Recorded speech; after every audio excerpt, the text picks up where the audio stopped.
जावामधील relational ऑपरेटर्सच्या ट्युटोरियलमध्ये आपले स्वागत.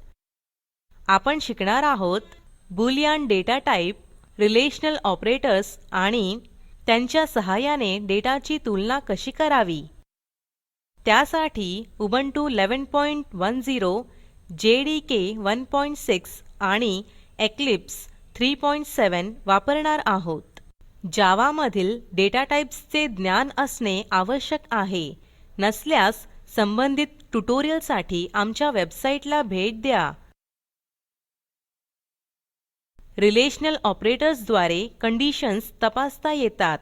त्याचे आउटपुट बुलियन डेटा टाइपचे व्हेरिएबल असते. बुलियन डेटा टाइपचा आकार 1 बिट असतो. हा केवळ 2 व्हॅल्यूज संचित करतो, ट्रू किंवा फॉल्स. कंडिशन ट्रू साठी ट्रू आउटपुट मिळेल. कंडिशन ट्रू नसेल तर फॉल्स आउटपुट मिळेल. उपलब्ध रिलेशनल ऑपरेटर्सची सूची: greater than, less than, equal to, greater than or equal to, less than or equal to, not equal to. प्रत्येक ऑपरेटर सविस्तर पाहू. Eclipse वर जाऊ. हा Eclipse IDE आणि उर्वरित कोडचा आराखडा आहे. बुलियन डेमो हा क्लास बनवून त्यात मेन मेथड समाविष्ट केली आहे. काही एक्सप्रेशन्स समाविष्ट करू. टाइप करा boolean b. बूलियन हा कीवर्ड b हे बुलियन डेटा टाइपचे व्हेरिएबल म्हणून घोषित करतो. आपण कंडिशनचा रिझल्ट b मध्ये संचित करणार आहोत. वेट हे व्हेरिएबल घोषित करून त्याद्वारे कंडिशन तपासणार आहोत. Int weight equal to 45. Weight ची व्हॅल्यू 40 पेक्षा जास्त आहे का ते तपासू. b equal to weight greater than 40.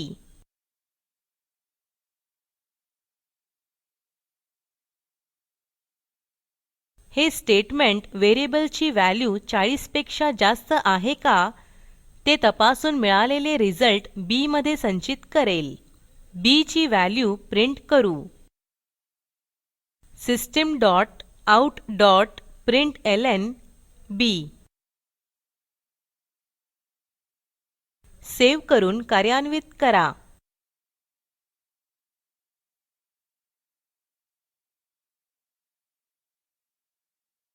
True हे आउटपुट दिसेल. व्हॅल्यू 40 पेक्षा कमी असल्यास काय होते ते पाहू. वेट ची व्हॅल्यू 30 करा. सेव्ह करून कार्यान्वित करा.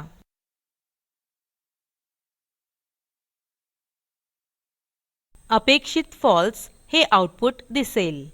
ग्रेटर दॅन चिन्ह एक व्हॅल्यू दुसऱ्यापेक्षा मोठी आहे का ते तपासण्यासाठी वापरतात. तसेच लेस दॅन चिन्ह एक व्हॅल्यू दुसऱ्यापेक्षा लहान आहे का ते तपासण्यासाठी वापरतात. आता ग्रेटर दॅनच्या जागी लेस दॅनचे चिन्ह टाका. आता वेट ची व्हॅल्यू 40 पेक्षा कमी आहे का ते तपासू. सेव्ह करून कार्यान्वित करा.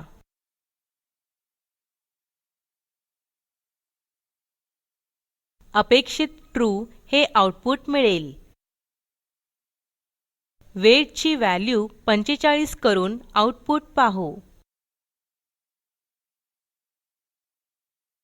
सेव्ह करून कार्यान्वित करा. आउटपुट फॉल्स मिळाले आहे कारण वेट लेस दॅन 40 हे ट्रू नाही.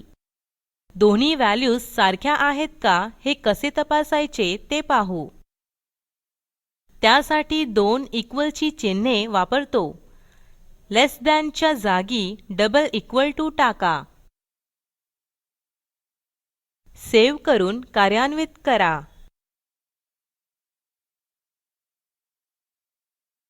आउटपुट फॉल्स मिळाले आहे कारण वेट ची व्हॅल्यू 40 नाही. आता वेट ची व्हॅल्यू बदलून 40 करा आणि आउटपुट बघा. सेव्ह करून कार्यान्वित करा. ट्रू हे आउटपुट मिळेल. समानता तपासण्यासाठी डबल इक्वल टू चिन्ह वापरतात. कधीकधी काही जण सिंगल इक्वल टू चिन्ह वापरतात. त्यामुळे अनावश्यक एरर्स मिळतात. लेस दॅन और इक्वल टू कसे तपासायचे ते पाहू. त्यासाठी लेस दॅन चिन्हापुढे इक्वल टू चिन्ह देऊ. डबल इक्वल टू च्या जागी लेस दॅन इक्वल टू करा. सेव्ह करून कार्यान्वित करा.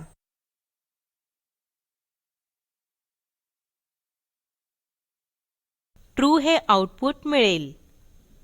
लेस दॅन हे कार्य तपासण्यासाठी वेट ची व्हॅल्यू बदलू. 40 च्या जागी 30 करा. सेव्ह करून कार्यान्वित करा.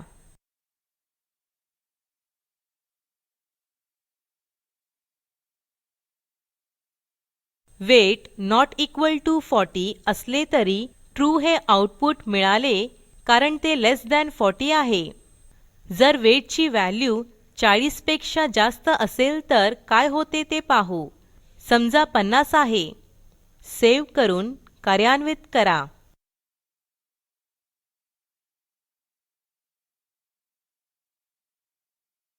आपल्याला फॉल्स हे आउटपुट मिळेल कारण वेटची व्हॅल्यू 40 नाही आणि ती 40 पेक्षा कमीही नाही.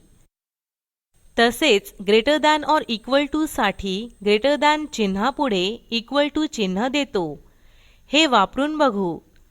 लेस दॅन इक्वल टू च्या जागी ग्रेटर दॅन इक्वल टू करा. सेव्ह करून कार्यान्वित करा. वेटची व्हॅल्यू 40 पेक्षा जास्त असल्यामुळे ट्रू हे आउटपुट मिळाले. वेटची व्हॅल्यू 40 पेक्षा कमी समजा. 30 घेऊया. सेव्ह करून कार्यान्वित करा. फॉल्स मिळाले कारण वेटची व्हॅल्यू 40 पेक्षा जास्त नाही तसेच 40 ही नाही. नॉट इक्वल टू कसे तपासायचे ते पाहू. त्यासाठी उद्गार चिन्हापुढे इक्वल टू चिन्ह वापरले जाते. ग्रेटर दॅनच्या जागी उद्गार चिन्ह द्या. हे स्टेटमेंट वेटची व्हॅल्यू 40 नाही ना हे तपासून रिझल्ट बी मध्ये संचित करेल. सेव्ह करून कार्यान्वित करा.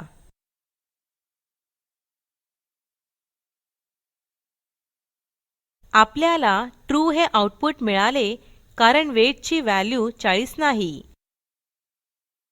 वेटची व्हॅल्यू 40 करून आउटपुट पाहू.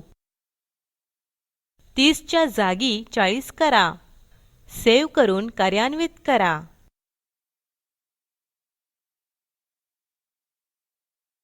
आपल्याला फॉल्स मिळाले कारण वेट नॉट इक्वल टू 40 ही कंडिशन फॉल्स आहे. नॉट इक्वल टू ही कंडिशन इक्वल टू कंडिशनच्या विरुद्ध आहे. अशा प्रकारे जावामध्ये तुलना करण्यासाठी विविध रिलेशनल ऑपरेटर्स वापरले जातात. आपण अंतिम टप्प्यात आहोत. आपण शिकलो Boolean data type, relational operators आणि दोन व्हॅल्यूजची तुलना करण्यासाठी ते कसे वापरावेत. असाइनमेंट म्हणून दोन एक्सप्रेशन्स समान आहेत का ते तपासा.